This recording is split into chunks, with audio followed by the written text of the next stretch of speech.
Bonjour à toutes et à tous et bienvenue sur Mosaïque Cristal. On se retrouve à Beach pour démarrer cette nouvelle semaine et plus précisément au Jardin pour la Paix, un endroit magnifique pour flâner mais aussi penser météo. On regarde les prévisions pour demain.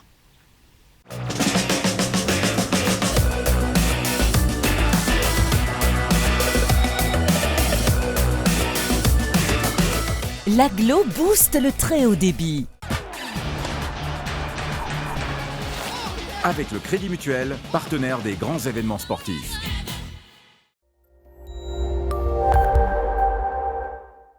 Bonjour tout le monde, la journée de demain débute sous un soleil bien présent, mais progressivement les passages nuageux se font de plus en plus nombreux et quelques averses apparaissent dans l'après-midi.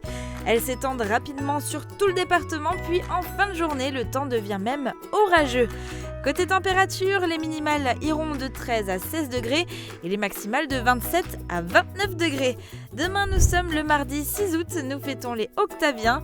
Le soleil nous accompagnera de 6h11 à 21h03. Je vous souhaite à tous de passer une très belle journée en notre compagnie et vous retrouve dès demain.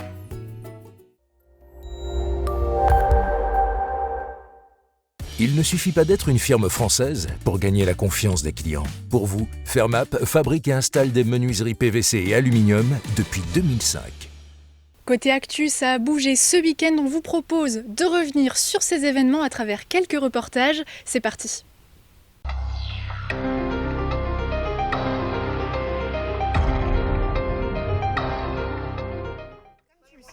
Anya Gawer de retour à Wölflin pour son nouveau moyen-métrage. Après son premier projet, Le Grand Saut, elle entame 11 jours de tournage sur le secteur avec son co-réalisateur Julien Gauthier pour Comme des grands. C'est l'histoire d'une jeune femme, Marion, qui vient tout juste de déménager des États-Unis avec son copain allemand pour s'installer à la frontière franco-allemande, côté allemand. Et ils viennent juste d'emménager dans une maison. Et le jour de son 28e anniversaire, il lui fait sa demande en mariage, elle accepte. Tous les ingrédients sont réunis pour devenir adulte et pour s'engager ou pas. Samedi, il tournait la scène finale chez des particuliers. Sur place, une trentaine de personnes, dont des techniciens et 7 comédiens. Sur de nombreux aspects, ce second projet semble plus ambitieux que le premier. Le budget est 4 fois plus important que le premier court-métrage qu'on a tourné ici il y a 2 ans. L'équipe est aussi beaucoup plus professionnelle. Là, on n'est vraiment que sur des intermittents du spectacle qui font ça depuis des années, qui gracieusement, gentiment font du bénévolat sur ce projet. On a aussi un casting qui est beaucoup plus connu, Pauline Chalamet notamment, qui a fini son tournage sur le film de Judd Apatow au mois de juillet aux États-Unis, Dylan Raffin aussi qui a joué dans le film de Valérie Lemercier. Et ces derniers ont apprécié le scénario, mais aussi les personnages, très intéressants à jouer. Le personnage de Max est assez intéressant, c'est un jeune mais qui a une maturité assez...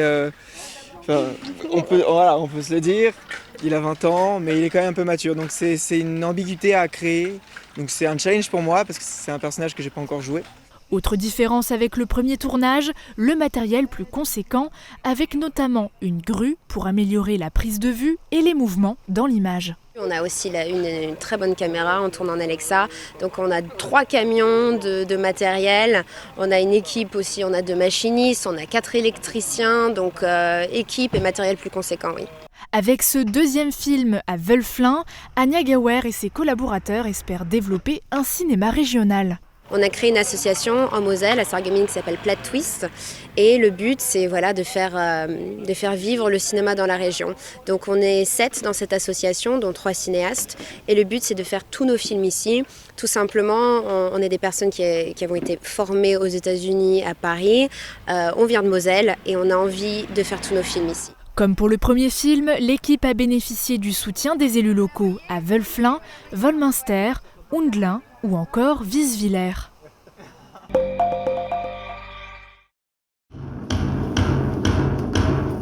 Des échelles comme symbole d'ascension sociale et de réussite. Certains veulent rester en bas, suscitant l'incompréhension de ceux qui se battent pour les gravir en premier. Une réflexion proposée dans Nos morts, spectacle de la compagnie ardéchoise La Tournoyante. Sur scène, un technicien son et lumière et 4 artistes proposant un subtil mélange de cirque et de danse contemporaine. Leurs acrobaties périlleuses ont suscité beaucoup d'intérêt dans l'assemblée.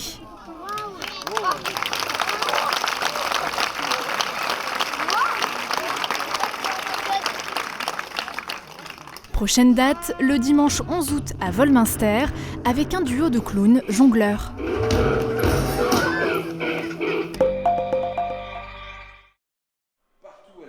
Quelle est l'histoire de la constellation Cassiopée ? Pourquoi appelle-t-on ce groupe d'étoiles la Grande Ourse ? Comment repérer l'étoile polaire ? Depuis 2012, l'association Sirius répond à ces questions et transmet son savoir, notamment lors de l'événement La Nuit des Étoiles. Après plusieurs éditions à Sarreguemines, cette année, tout se déroule à Rimelin. Parce qu'à Sarreguemines, les conditions d'observation n'étaient pas forcément optimales. Et donc à Rimelin, petit village, les lumières seront éteintes également, les conditions d'observation sont vraiment parfaites. La météo en plus est avec nous, je pense que les nuages vont disparaître pour cette nuit. Au programme, observation du ciel à la nuit tombée avec l'association Polaris de Frémin-Merlebach, un stand sur les météorites, mais aussi le planétarium. Une bulle où les curieux peuvent apprendre à repérer les constellations, le tout dans la pénombre, un moment hors du temps et qui ravit toujours plus de monde. On n'a pas fini d'intéresser du monde avec l'astronomie parce que l'astronomie fait tout simplement rêver. Comment est-ce que une lune peut rester accrochée comme ça dans le ciel, retrouver des formes dans le ciel, enfin c'est très poétique le ciel. Et lorsque les gens nous posent des questions, on se fait un vrai plaisir pour leur expliquer tout ça. Nébuleuses, amas globulaires, galaxies, planètes, passionnés ou simples initiés, tous en prennent plein la vue. 30 km/h, sensation garantie sur l'eau. Wakeboard, wakeskate, bouée tractée, ski nautique, Wake Invite propose de nombreuses activités nautiques tout l'été au camping de Neufgrange. L'attraction se pratique à l'aide d'un téléski. Pour y participer, il faut avoir au moins 6 ans, savoir nager et ne pas avoir peur d'être mouillé. Les curieux étaient nombreux ce week-end à essayer à l'occasion de la fête de l'eau. Il était également possible de s'amuser dans les attractions de la fête foraine ou encore chiner de belles pièces au marché aux puces. De quoi passer un très bon moment, en famille ou entre amis. Pour sa 14e édition, la formule a un peu changé.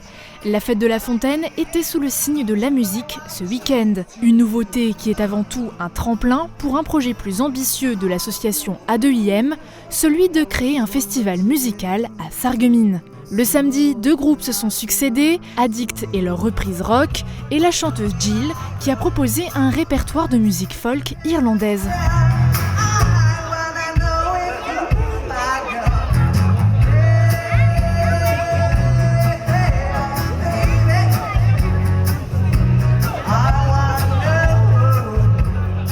Le dimanche, les festivités ont continué avec une performance du Texas Club Sarreguemines, un concert de jazz manouche du groupe Mike Grenier, mais aussi la participation des élèves de l'école de musique LJF.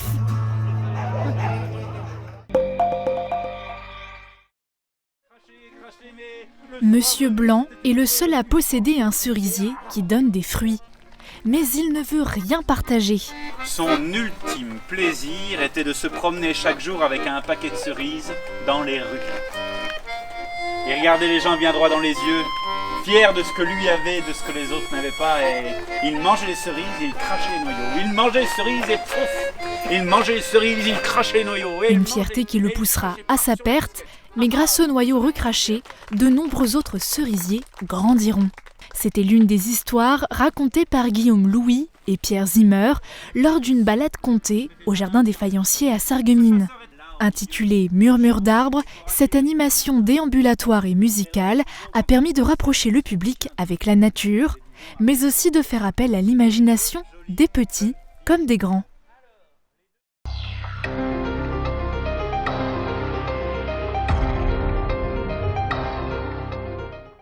Juste après la pub, on plonge dans le monde de l'entreprise, CMS Automatisme, GEDMAP ou encore Mont-Royal. On vous dit tout sur ces enseignes du secteur. À tout de suite.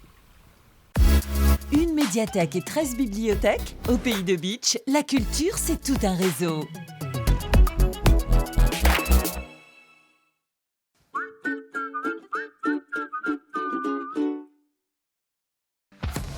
L'atelier gourmand, l'étape gourmande en zone industrielle de Sarreguemines. Du pain frais toute la journée, des pâtisseries artisanales, des menus pour tous les goûts avec le wrap Viva Mexico et le hamburger Bacon New York. Passez nous voir et pensez au drive. En ce moment, profitez d'un instant fraîcheur avec nos délicieuses glaces. Il y a forcément un parfum dont vous raffolerez. La frite dans tous ses états à Bettevillers du samedi 10 au lundi 12 août. Au programme, concerts, animations et feux d'artifice. Toutes les tendances déco sont chez Pink, saison par saison. Et pour toutes les occasions, votre paradis déco vous accueille sur plus de 1000 mètres carrés. Venez chez nous. En plus, le parking est gratuit à l'arrière du magasin. Pink à Sarrebruck, à côté de l'Europa Galerie.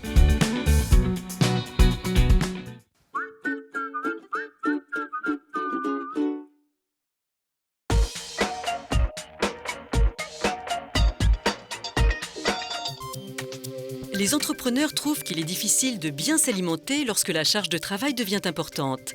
C'est l'enseignement de l'étude sur la santé de ceux qui entreprennent, menée par la Fondation MMA des entrepreneurs du futur. Hervé Frapsos, son président, nous donne quelques explications. 43% des entrepreneurs trouvent qu'il est difficile de s'alimenter quand la charge de travail est importante. Pourtant, l'équilibre nutritionnel est un facteur clé de leur performance. Des résultats qui montrent la nécessité d'être vigilant sur leur alimentation.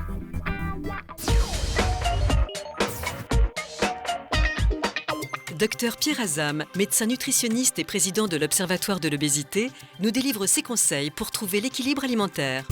Notre équilibre nutritionnel repose sur deux principes. D'un côté, la chrononutrition, qui dit qu'une calorie qu'on mange le matin n'a pas la même destinée que la même calorie qu'on mange le soir, et du coup, qui encourage à faire un excellent petit déjeuner pour avoir de l'énergie tout au long de la journée et d'alléger le dîner pour favoriser sa digestion et son sommeil. De l'autre côté, le fait qu'il faut favoriser les aliments structurants dans l'alimentation qui sont essentiels à l'organisme au détriment par exemple du contrôle simplement des calories. Les bénéfices pour l'entrepreneur seront ceux d'une image renvoyée vis-à-vis de ses salariés et de ses collaborateurs, d'énergie, de force et de sérénité et de bien-être. Par ailleurs, il aura lui-même un bénéfice puisqu'il aura cette énergie, cette résistance et cette capacité de concentration et de force qu'on lui reconnaîtra. Derrière ça, en s'appropriant ces principes, il pourra de lui-même se prendre en charge, s'occuper également de sa santé physique par l'activité physique et de son sommeil.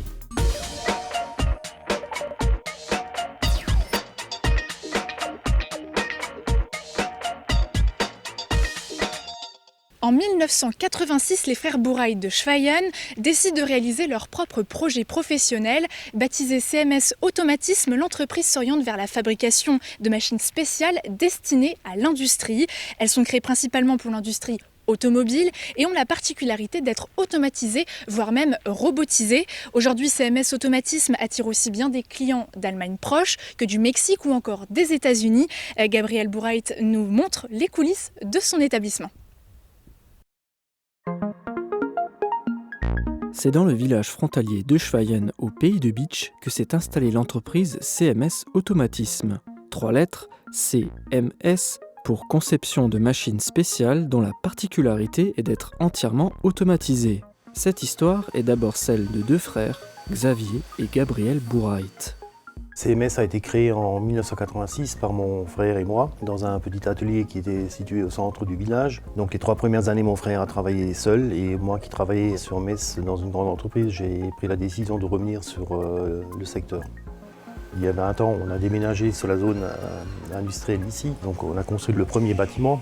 Il y a 4 ans, on a fait une deuxième extension pour agrandir le hall de montage.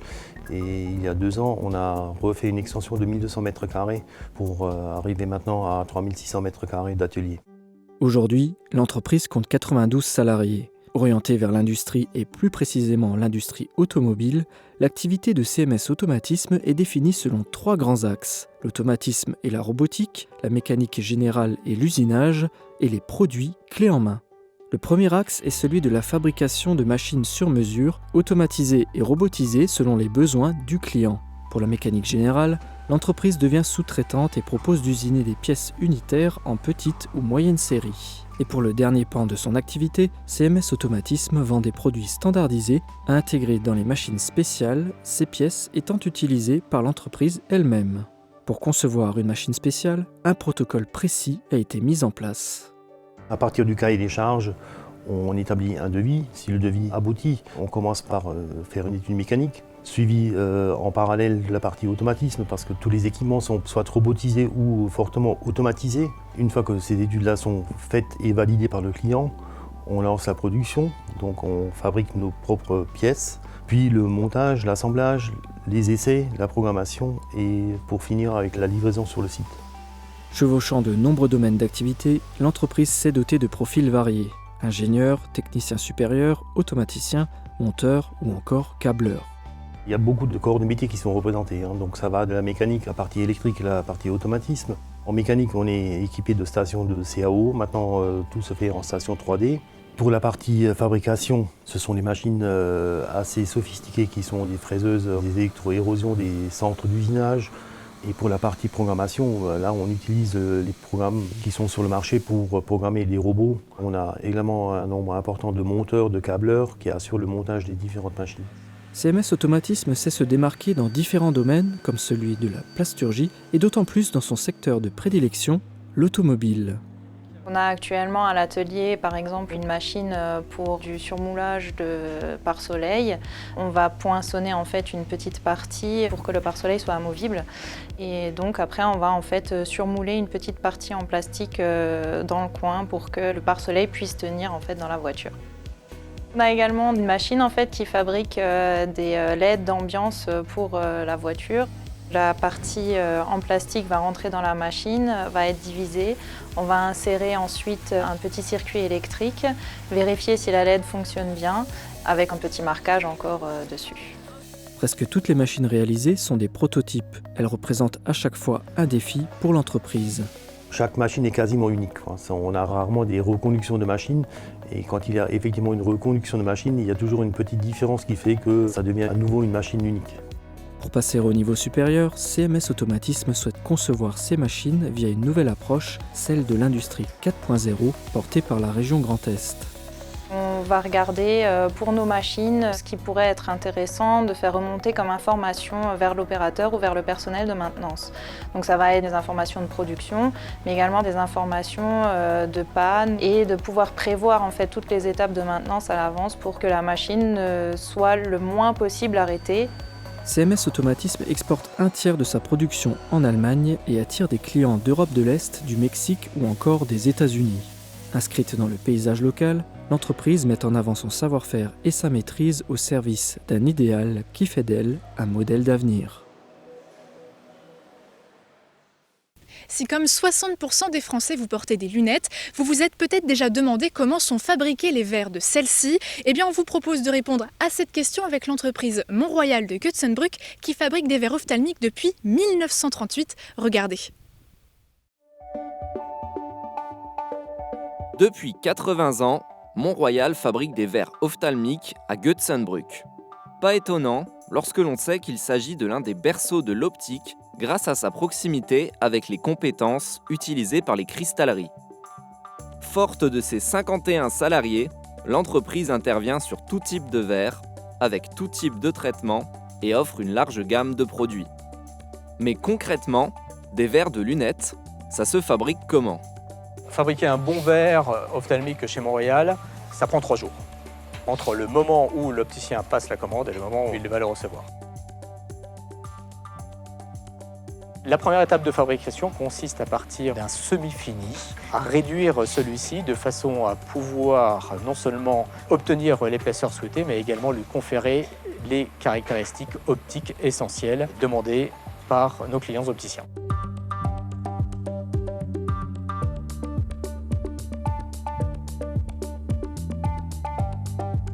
Après l'étape de surfaçage, le verre est fragile, on a besoin de le protéger. Pour cela, on passe à une seconde étape qui est l'étape dite de vernis, auquel on va adjoindre sur la face interne et externe du verre un produit protecteur qui permettra en outre d'éviter que le verre se raye trop facilement.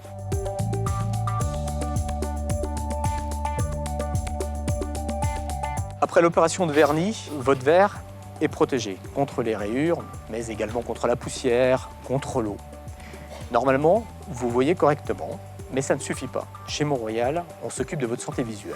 Pour cela, on va adjoindre en complément de vernis des traitements invisibles sur le verre en tant que tel pour vous protéger contre la lumière naturelle du jour, mais également contre cette fameuse lumière bleue qui tend à dégrader votre acuité visuelle dans le temps.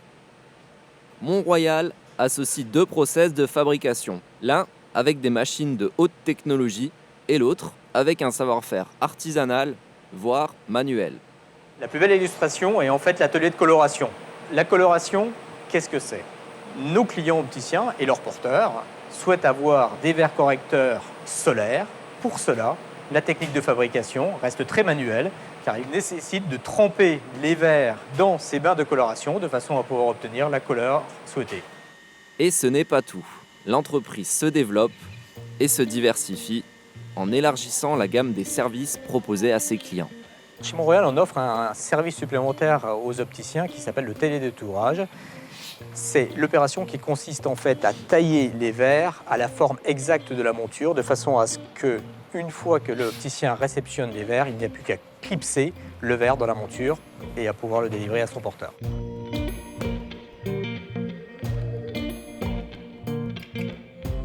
Nos clients sont les opticiens et la particularité, c'est qu'on ne travaille qu'avec des opticiens indépendants. Les points forts, proximité, tous nos verres sont fabriqués en France, origine France garantie. C'est un point extrêmement important pour la qualité de service, l'ancienneté et enfin, pour finir, les 51 personnes qui œuvrent pour la fabrication des verres ophtalmiques de Mont-Royal.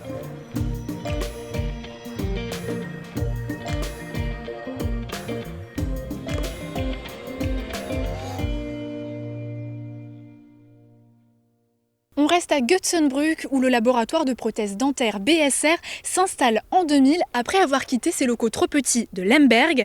Depuis plus de 18 ans, l'entreprise n'a eu de cesse d'évoluer pour proposer le meilleur de la prothèse dentaire.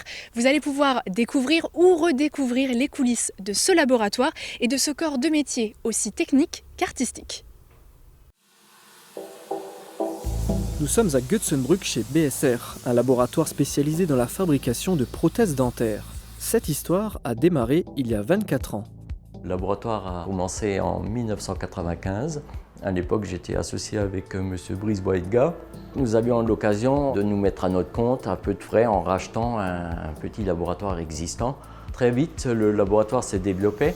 De 3 salariés au départ, on est très rapidement passé à 7 salariés, ce qui nous a forcé à construire un nouveau local beaucoup plus adapté. Aujourd'hui, nous sommes 10 salariés.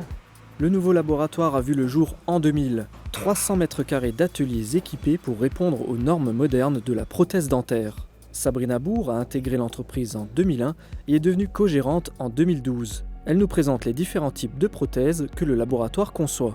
Le point de départ d'une fabrication d'une prothèse dentaire est l'empreinte dentaire. Ce que le patient connaît couramment, c'est la prothèse amovible, type dentier, qui est réalisée suite à un moulage dentaire. Donc nous avons différents types de prothèses amovibles. Nous avons des prothèses amovibles avec des châssis métalliques qui peuvent être fabriquées en méthode de cire perdue ou de l'impression 3D.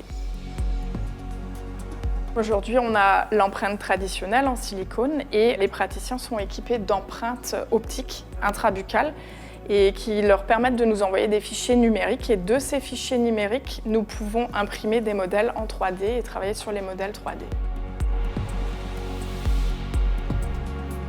Nous sommes spécialisés également dans la fabrication de couronnes dentaires, donc que ce soit des couronnes unitaires ou des bridges dentaires en plusieurs matériaux. Donc nous faisons de la céramique, de l'oxyde de zirconium, nous travaillons la métallurgie. Un bridge, c'est un pont, donc il nous manque une dent. Et donc pour pouvoir connecter une dent au milieu, il faut qu'on se rattache aux dents adjacentes. Donc on a cette option et on a aussi une autre option. Si le praticien peut poser un implant dentaire, nous sommes en mesure de réaliser la suprastructure, ce qui nous permet d'éviter de casser les dents adjacentes et de créer une couronne directement sur cet implant dentaire. Pour proposer un panel aussi large de produits, l'entreprise s'est dotée d'un équipement à la pointe de la technologie. En 2018, elle a investi 60 000 € dans l'achat d'une imprimante et d'une usineuse 3D avec l'aide de la région Grand Est.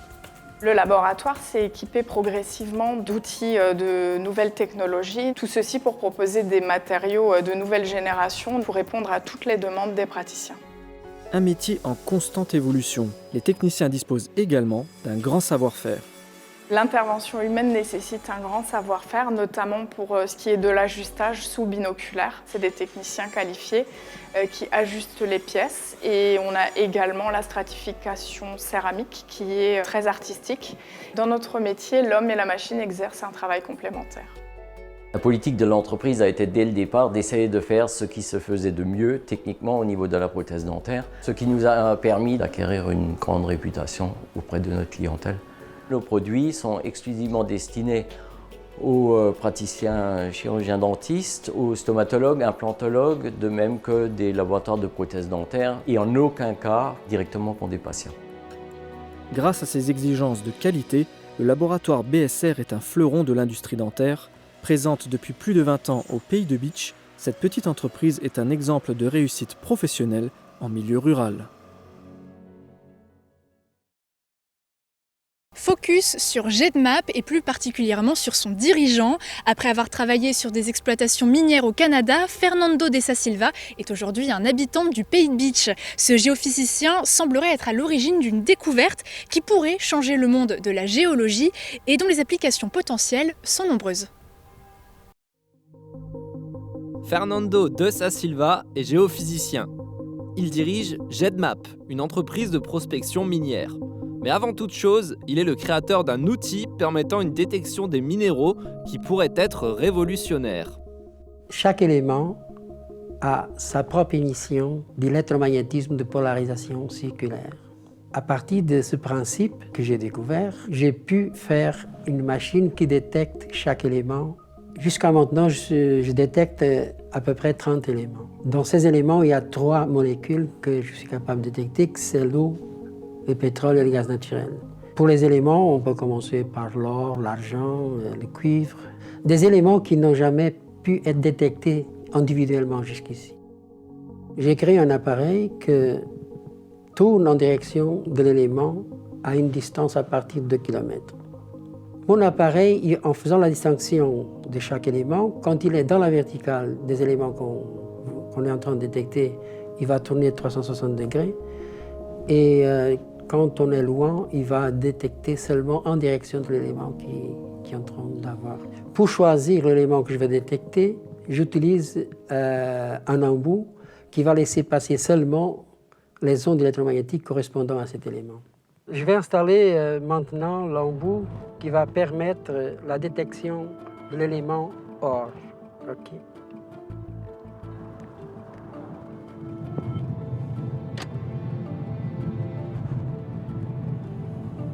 Oui, il y a de l'or à Sarreguemines, même s'il n'est pas en quantité économique, il y a de l'or à Sarreguemines. Et là, on va s'arrêter, on va voir comment le sol il est anormal et qu'est-ce que l'activité épithermale peut provoquer, disons, une différenciation.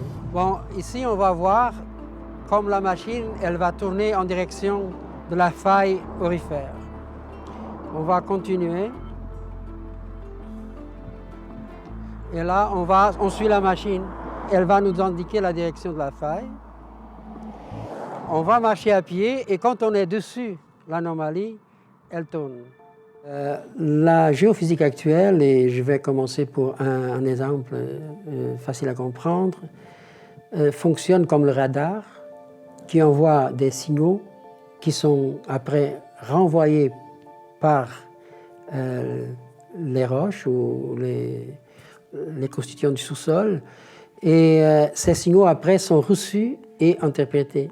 Ça, c'est une géophysique indirecte, c'est une géophysique moins précise, parce qu'il faut interpréter les résultats. Tandis que la géophysique que j'utilise, chaque élément envoie son émission. On peut savoir exactement quel élément on est en train de détecter. Jusqu'à aujourd'hui, justement par l'utilisation de la géophysique en direct, on n'a jamais été capable d'aller aussi loin dans le détail d'éléments. Je considère que dans ce qui concerne la géologie, elle est très en retard si on compare avec l'astronomie, avec les autres sciences, parce qu'actuellement, on ne sait pas qu'est-ce qui existe à 100 mètres en dessous de nos pieds. À partir du moment qu'on trouve l'anomalie, la faille minéralisée, avec l'appareil, on va trouver la partie où elle s'approche plus de la surface. Et c'est là qu'on fait une tranchée et on voit vraiment les anomalies. On voit quelque chose est arrivé au niveau de remplissage de failles. Dans la tranchée, vous voyez des petites vénules rouillées. Ces petites vénules rouillées, ça correspond à de l'activité hydrothermale qui a existé ici. C'est naturel. J'ai fait des échantillons de cette place et j'ai eu de 2 à 4 grammes par tonne d'or. Et on est proche de Sarreguemines.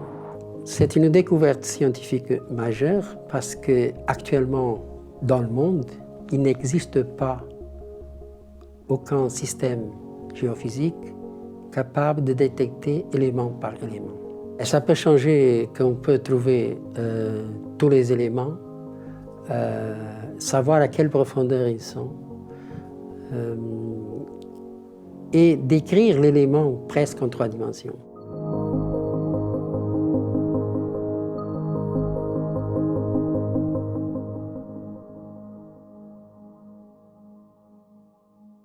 Il y a exactement 10 ans, commençaient les travaux de la 2e crèche communautaire de la Casque, la Bulle Enchantée. Je vous propose de regarder un extrait du reportage réalisé en 2009. Un étrange balai a commencé sur la zone industrielle de Sarreguemines. Le va-et-vient des camions donne le rythme de ce chantier qui vient de commencer. La 2e crèche communautaire sortira bientôt de terre. Construite par la communauté d'agglomération Sarreguemines-Confluence dans le cadre de sa compétence développement économique, cette nouvelle crèche doit répondre à une forte demande en zone industrielle, renforcée par le déménagement de l'hôpital.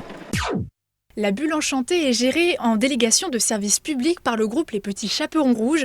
Les enfants sont accueillis dès l'âge de 10 semaines jusqu'à 4 ans et ils bénéficient d'un espace de 1300 mètres carrés.